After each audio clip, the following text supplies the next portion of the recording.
9 décembre 1840, 9 décembre 2020, il y a 180 ans exactement que se déroulait au Val de la Haye un événement exceptionnel qui fit entrer cette petite commune dans la grande histoire.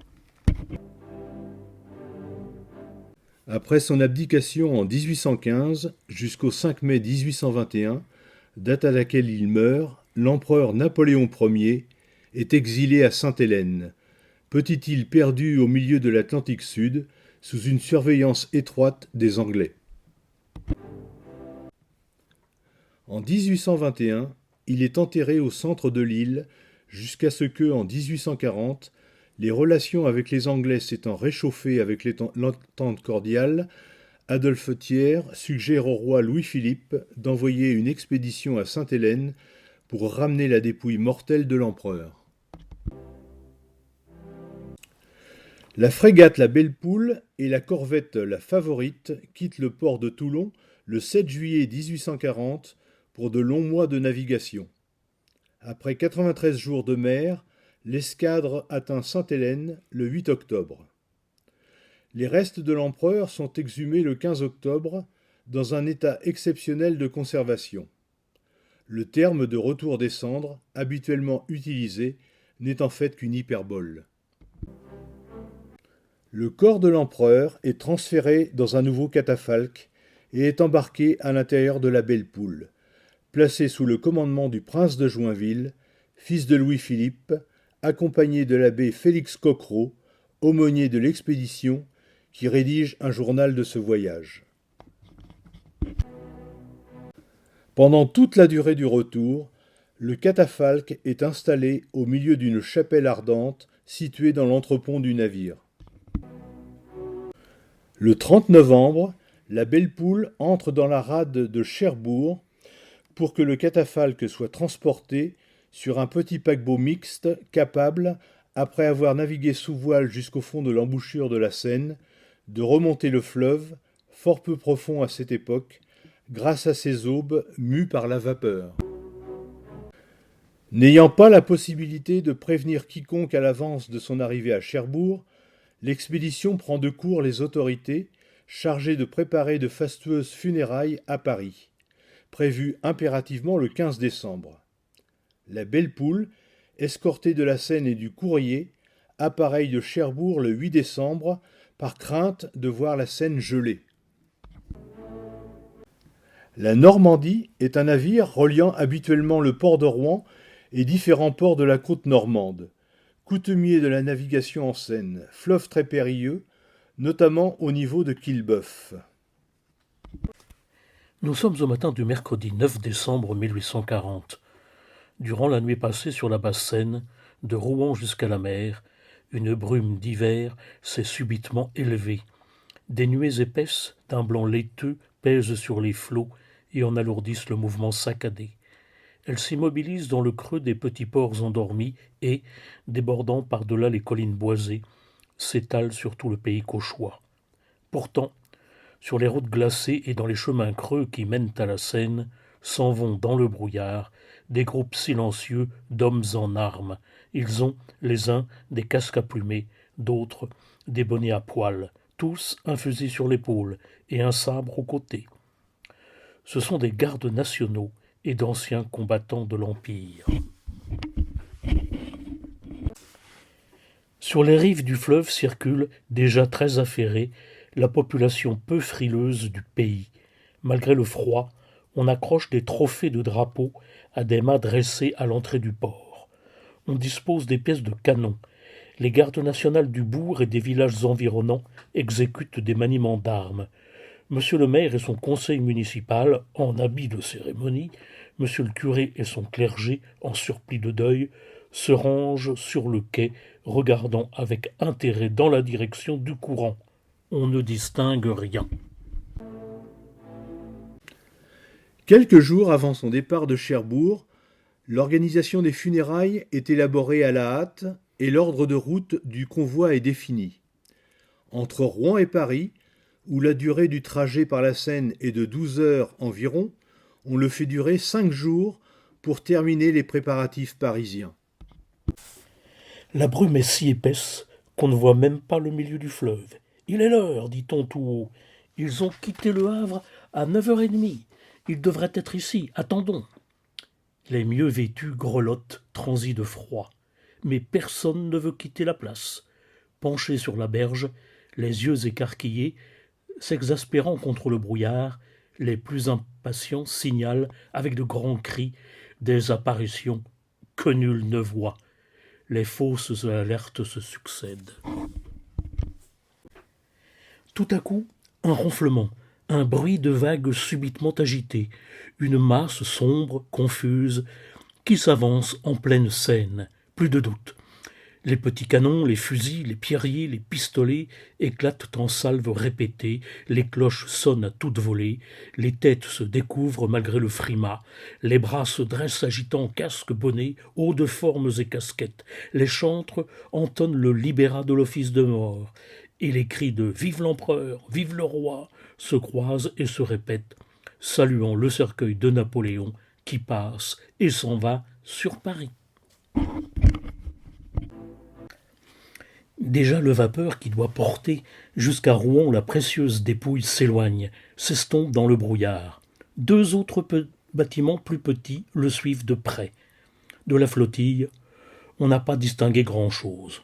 Beaucoup n'ont aperçu que 3 grosses taches sombres dans la brume blanchâtre. Mais ça ne fait rien. On a deviné que c'était la Normandie qui passait escortée de la Seine et du courrier. Toutefois, les jeunes gens du pays ne peuvent se contenter de cette vision confuse. Ils veulent voir quelque chose, malgré le brouillard, faire plus que les grognards invalides restés sur la rive. Ils veulent approcher de plus près le bâtiment qui porte le corps du vainqueur d'Austerlitz.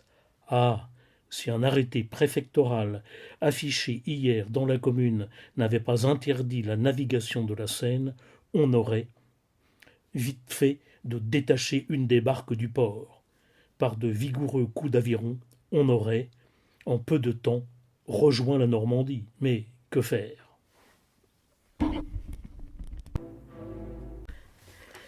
L'escadrille impériale arriva au Val de la Haye vers le milieu de l'après-midi avant Naudy.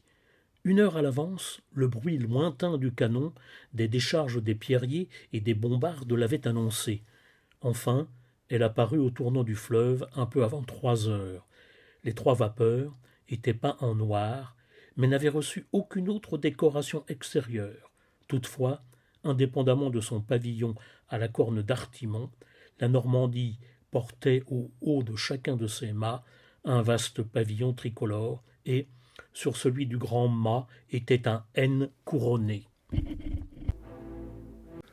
La qualité du port de Rouen se fonde dès l'origine sur sa situation à la jonction d'un port maritime et d'un port fluvial. Les marchandises arrivant sur de grands voiliers doivent transiter sur des embarcations fluviales pour être acheminées vers Paris, essentiellement à cause des ponts. Le paquebot La Normandie, comme tous les autres bateaux transportant des passagers sous voile, doit donc s'arrêter en aval de Pont, au nombre de 2 à Rouen en 1840. Un second transbordement du corps de l'empereur est donc nécessaire. Vers 3 heures de l'après-midi, la Normandie, la Seine et le courrier prenaient place en vue du Val de la Haye, aux points indiqués par le préfet de la Seine-Inférieure. Celui-ci, M. Dupont-Delporte, était arrivé au Val de la Haye vers midi, porteur d'instructions secrètes relatives au transbordement du cercueil impérial. De Cherbourg, où la Normandie les avait reçus de la Belle Poule, les cendres de Napoléon devaient être apportées jusqu'en vue de Rouen. Là, elles seraient confiées à un vapeur de proportions plus petites, pouvant sans inconvénient remonter la Seine jusqu'à Paris. Ce deuxième transbordement aurait pu s'opérer dans le port de Rouen, où la Normandie fut arrivée vers 4 heures de l'après-midi. Mais le gouvernement de Louis-Philippe craignait qu'un séjour dans les capitales normandes de l'escadrille du prince de Joinville ne donnât lieu à de dangereuses manifestations impérialistes. Il décida, malgré les démarches et les suppliques de la population, que le transbordement du cercueil se ferait non à Rouen, mais au Val de la Haye et la nuit.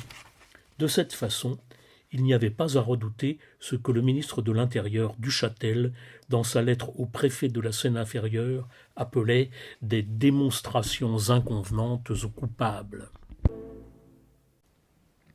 Pour accueillir le cercueil, un bateau catafalque est construit spécialement pour être à la hauteur du faste de l'événement.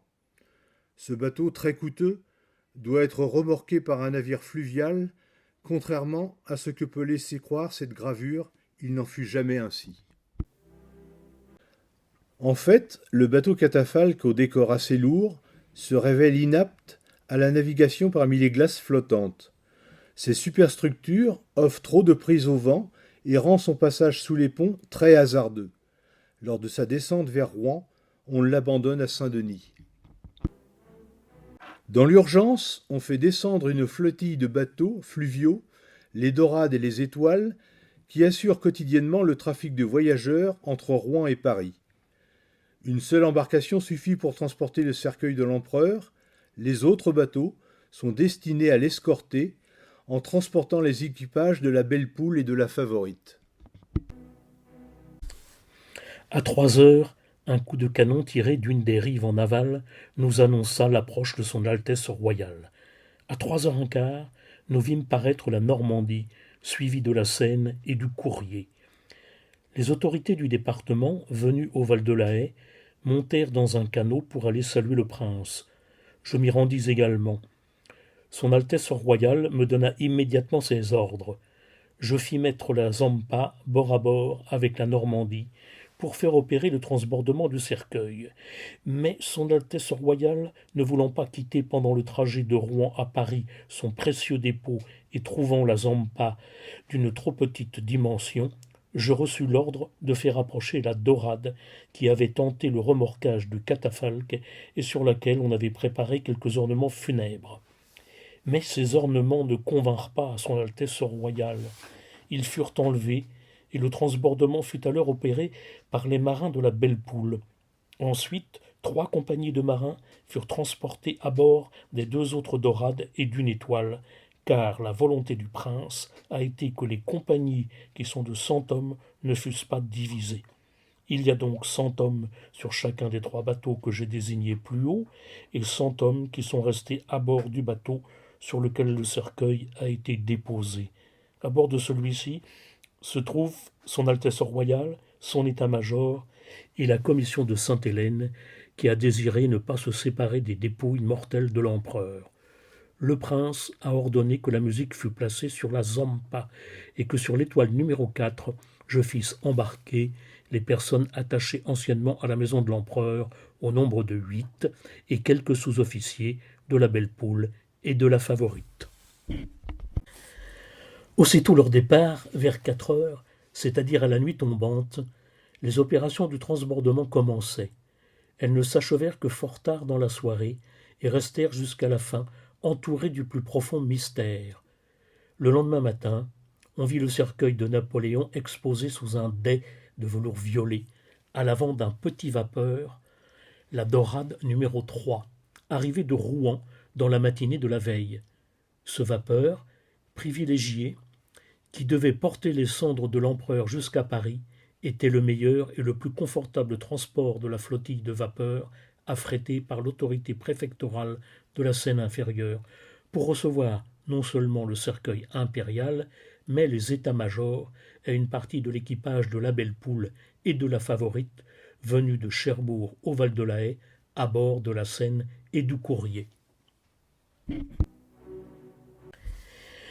La Dorade numéro 3, outre son dais recouvrant le catafalque, avait reçu une riche ornementation de tentures et de draperies violettes semées d'abeilles d'or, ornementation qui lui fut disputée jusqu'à la fin devant le préfet et devant le prince de Joinville lui-même par l'équipage d'un autre petit vapeur, l'Elvebien numéro 2.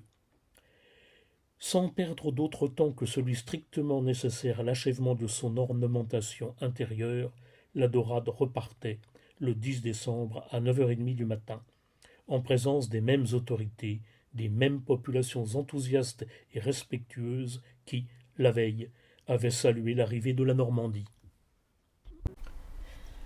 Le mercredi 9 décembre 1840, sur les 3 heures de l'après-midi, la flottille de Paris et de Rouen ayant pris place en vue du Val de la Haye au point indiqué par monsieur le baron Dupont-Delporte, préfet du département de la Seine-Inférieure, le canon annonça l'arrivée en vue du Val de la Haye de la flottille commandée par le prince de Joinville, escortant le bateau à vapeur la Normandie qui portait le corps de l'empereur. Ces bâtiments sont restés mouillés à la pointe de l'île, en aval du Val de la Haye, vis-à-vis le passage de Grand Couronne. Craignant que le transbordement de l'empereur à Rouen ne suscite des émeutes, les autorités décident, quelques jours auparavant, que le transbordement se déroulerait dans le petit village tranquille du Val de la Haye, suffisamment loin de Rouen, mais accessible pour les autorités par bateau omnibus. Le lieu précis du transbordement est choisi à la pointe aval de l'île de Val de la Haye, dans un bassin suffisamment vaste pour accueillir toutes les embarcations, celles-ci devant rester au centre du lit de la Seine par mesure de sécurité. La garde nationale de la commune, à laquelle s'était jointe celle de Hautot, le corps des douaniers, un détachement de troupes de ligne du 24e léger et une demi-brigade de la gendarmerie de Rouen et de Maromme bordaient la rive de la Seine. La navigation était interdite et aucune embarcation, quelle qu'elle fût, ne pouvait aborder le bateau La Normandie où était le prince royal. Alors que les embarcations fluviales sont arrivées la veille au soir à Rouen, l'arrivée de la Normandie aux abords du Val de la Haye est signalée par un coup de canon. On est le 9 décembre 1840 à 3 heures de l'après-midi. La nuit commence à tomber et il fait moins 10 degrés. La Belle Poule et ses navires d'escorte prennent position au centre de la Seine. Voici comment Son Altesse Royale a réglé ensuite l'ordre dans lequel le convoi aurait lieu. Premièrement, la Parisienne que je montrais marchera en avant pour éclairer la marche. Puis, la Zampa avec les musiciens des frégates. Puis, le bateau porteur du cercueil est monté par Son Altesse Royale. Puis, le bateau sur lequel ont été placées les personnes attachées anciennement à la maison de l'empereur. Puis, les bateaux où sont embarqués les marins. Et enfin, une dorade et le Montreux. Les autorités, réunies à Val de la Haye, sont invitées tout exceptionnellement à venir rendre leurs hommages auprès du cercueil de l'empereur. Durant cette cérémonie, le préfet, venu prendre les ordres du prince de Joinville, s'est fait conduire à bord de la Normandie. Malgré les prescriptions contraires, faisant exception à la règle qui lui avait été imposée, le prince avait permis à un certain nombre de personnes d'accompagner M. Dupont-Delporte. C'est ainsi que le général Teste, lieutenant général, commandant la 14e division militaire à Rouen, M. Barbé, maire de Rouen, M. Darcel, colonel de la garde nationale de Rouen, le capitaine du port de Rouen, le commandant de la gendarmerie et M. Lefebvre Flacardou, maire du Val de la Haye, furent autorisés à jeter de l'eau bénite sur le cercueil impérial. Monsieur le maire du Val de la Haye et les autorités se sont rendus à bord du vaisseau La Normandie et ont été, par exception, admis à venir jeter de l'eau bénite sur le cercueil de l'empereur. Monsieur le maire a profité de l'occasion que lui procurait cette faveur du prince pour présenter à son Altesse les hommages du corps municipal et aussi les bons sentiments des habitants, presque tous marins, qu'il lui recommanda au titre de gens estimables ayant servi l'État et le commerce.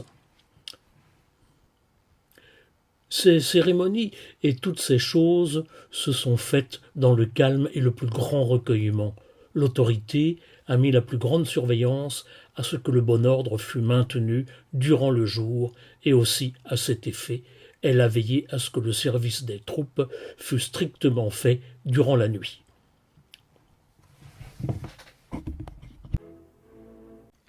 Il n'existe aucune représentation de ce transbordement.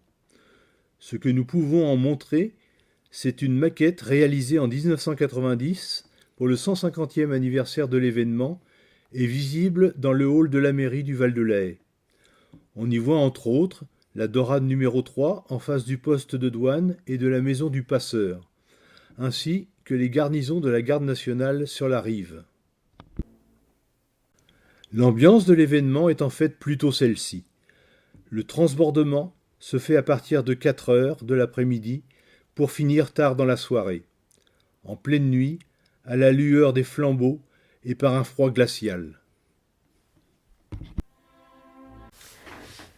Monsieur le ministre, avant-hier au soir, 2 heures après avoir mis à la poste la lettre que j'eus l'honneur de vous écrire, j'appris qu'on avait été forcé d'abandonner à Saint-Denis le bateau catafalque.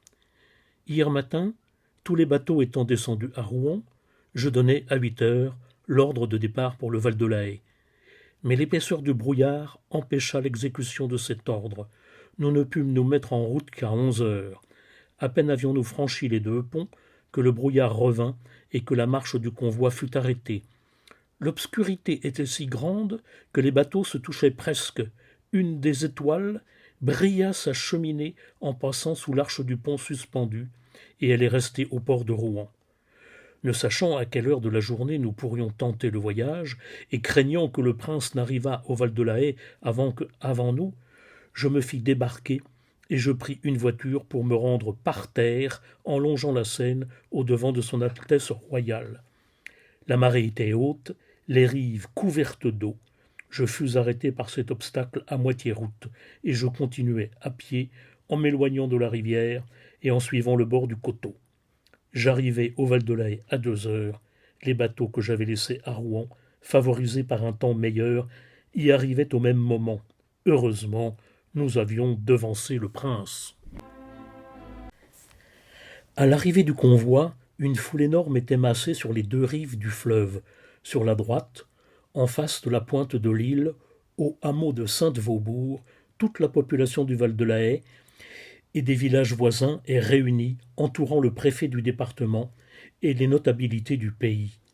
La garde nationale du Val de la Haye, des détachements du corps des douaniers, des troupes de ligne du 24e léger et une demi-brigade de la gendarmerie de Rouen et de Maromme rendaient les honneurs et assuraient le service d'ordre. Comme à Tancarville, à Côte-Bec ou à Jumièges, le canon tonne et les feux de salve se succèdent. Les cloches sonnent à toute volée, et sur la berge, le curé du Val de la Haye dit les prières des morts, donne l'absoute, encense et jette de l'eau bénite dans la direction de la Normandie. Le cercueil de l'empereur est placé à l'avant de la dorade numéro 3, qui remplace au dernier moment la Zampa, dont la décoration, réalisée à la hâte la veille, est jugée de mauvais goût par le prince de Joinville. On le voit ici près du cercueil, avec l'abbé Crocro et d'autres personnalités comme les généraux Bertrand et Gourgaud. Mais nous étions arrivés au Val de la Haye. La Normandie, ne pouvant remonter plus haut la Seine, un nouveau transbordement était nécessaire. 10 bateaux à vapeur nous attendaient. Pendant la nuit, eut lieu le transbordement sous la direction de son Altesse royale, le prince de Joinville. La dorade numéro 3, après qu'on l'eut au préalable dépouillée de ses draperies et de ses guirlandes, oripeaux de mauvais goût dont on l'avait affublé, devint le bateau catafalque. Mais quelle sera sa décoration ? Avait demandé l'administrateur chargé de ces détails.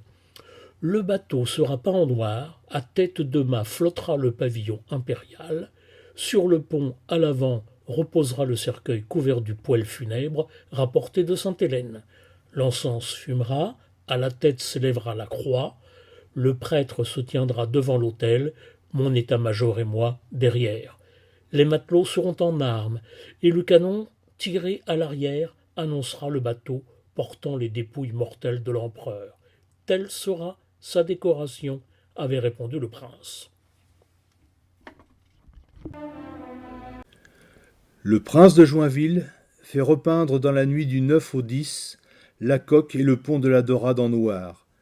Une plaque de marbre commémorant l'événement sera installée par la suite à l'emplacement même du cercueil pour être visible par les passagers lorsque la Dorade reprendra son service normal. Elle est aujourd'hui exposée à la Fabrique des Savoirs à Elbeuf. Tout s'est bien déroulé, ou presque. Après la réception des autorités sur la Normandie, on s'est occupé immédiatement à transborder du navire la Normandie le cercueil de l'empereur sur le bateau à vapeur la Dorade numéro 3, destiné pour le transporter à Paris. Cette opération, qui a commencé vers 4 heures en vue de la population des deux rives, n'a pu être achevée que dans la soirée. En même temps, M. le curé du Val-de-Laye et son clergé, restés sur la berge avec le corps municipal, en avant de la troupe et de la foule des habitants, a fait les prières de l'absoute, puis a encensé, donné et a fait jeter de l'eau bénite par M. le maire et par chacun des membres de l'autorité assistante. Un événement fâcheux signala notre arrivée au Val-de-Laye. En servant une pièce, un garde national fut assez grièvement blessé. Prié par le maire et le curé de présenter au prince une demande de secours, j'obtins de son Altesse royale plus que l'on avait sollicité d'elle.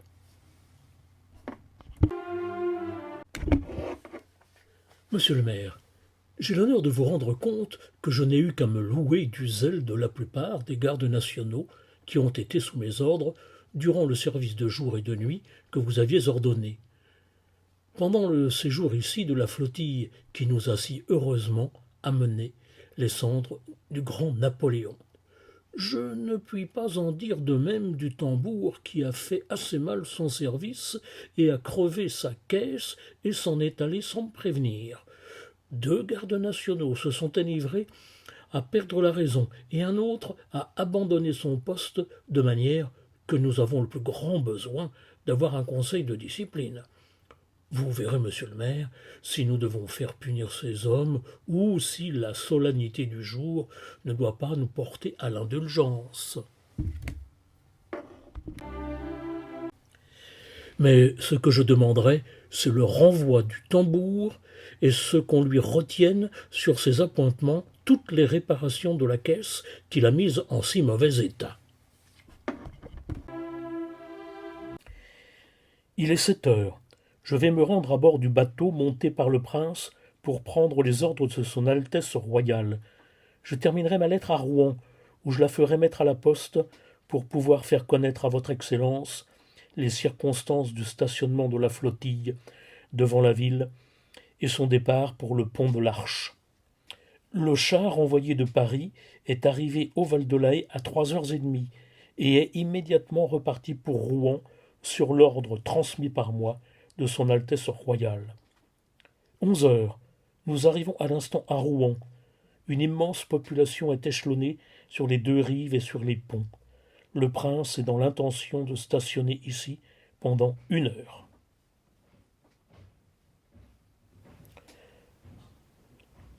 Le prince n'étant resté à Rouen qu'un quart d'heure, je n'ai pu y mettre ma lettre à la poste.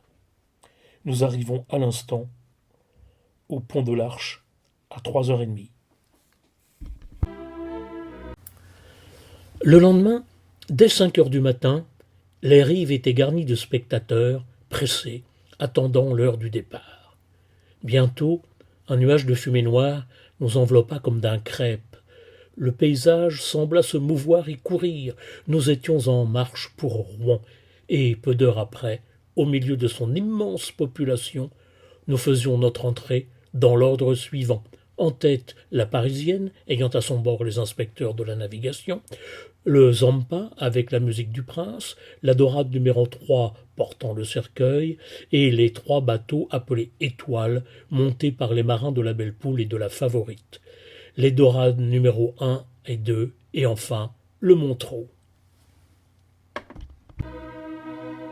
La flottille des bateaux omnibus quitte Val-de-Laye le 10 décembre vers 9h30 du matin pour attendre Rouen et y faire une brève escale d'une demi-heure au milieu d'un somptueux décor à peine achevé, dont la construction a occasionné le travail de centaines d'ouvriers, 5 jours et 5 nuits, parfois par -15 degrés.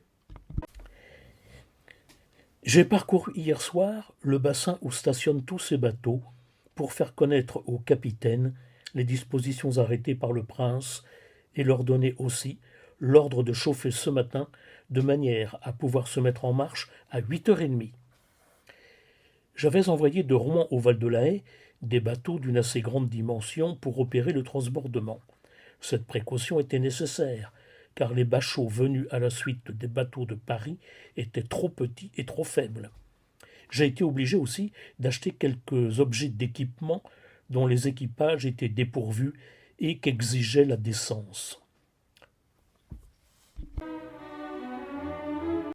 Contrairement aux craintes antérieures, l'événement se déroule en présence de centaines de milliers de personnes massées sur les rives, dans un recueillement et une ferveur populaire à peine imaginables. 25 ans après son départ en exil, l'empereur Napoléon Ier a laissé, surtout dans les classes populaires, un souvenir impérissable. La remontée sur Paris est une véritable épreuve pour les marins entassés sur le pont des embarcations par un froid intense et sans possibilité de se chauffer. Mais partout, le passage du convoi est accueilli avec le même enthousiasme. Le corps de Napoléon est débarqué le 15 décembre 1840 à Courbevoie pour rejoindre dans un décorum prestigieux la chapelle des Invalides où il repose désormais sous le dôme.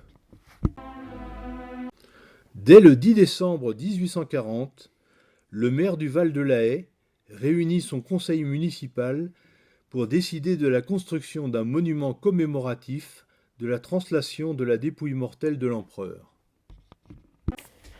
Au Val de la Haye, l'impression causée par le séjour nocturne du cercueil impérial fut si vive que le conseil municipal, saisi d'émotion, comme le dit le procès-verbal de la réunion, se réunissait aussitôt le départ de la Dorade et décidait qu'un monument serait élevé sur le territoire de la commune pour commémorer le souvenir du transbordement. C'est donc le 10 décembre 1840 au matin que commence l'histoire de la colonne.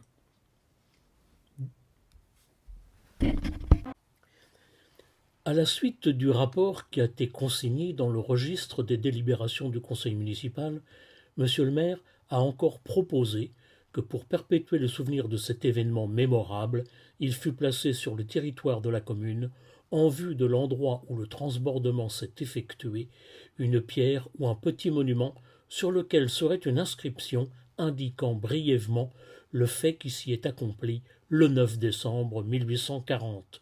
Cette proposition ayant été également accueillie par tout le conseil, monsieur le maire a été invité à se pourvoir par devers l'autorité supérieure pour l'érection de ce monument. Monument, ce sera la colonne Napoléon, dont on voit ici un des projets. J'ai parlé à un grand nombre de mes officiers et soldats du projet que vous avez fait de proposer une souscription pour placer une pierre, soit au sein de vos bourgs, soit dans votre cimetière, pour rappeler au siècle futur que les cendres du grand Napoléon ont été échangées devant notre port, en face l'église, le 9 décembre 1840. Après bien des péripéties, la première pierre est posée le 15 août 1844, date anniversaire de la naissance de Napoléon Bonaparte. Le monument, presque totalement achevé, est inauguré le 15 août 1846. Jusqu'ici, personne n'avait vraiment pris la mesure de l'importance de la colonne Napoléon. Il s'agit pourtant de l'unique monument qui, de Sainte-Hélène aux Invalides, commémore le retour de Napoléon Ier dans son pays. Lui, qui avait écrit, peu de temps avant sa mort, « Je désire que mes cendres reposent sur les bords de la Seine, au milieu de ce peuple que j'ai tant aimé. »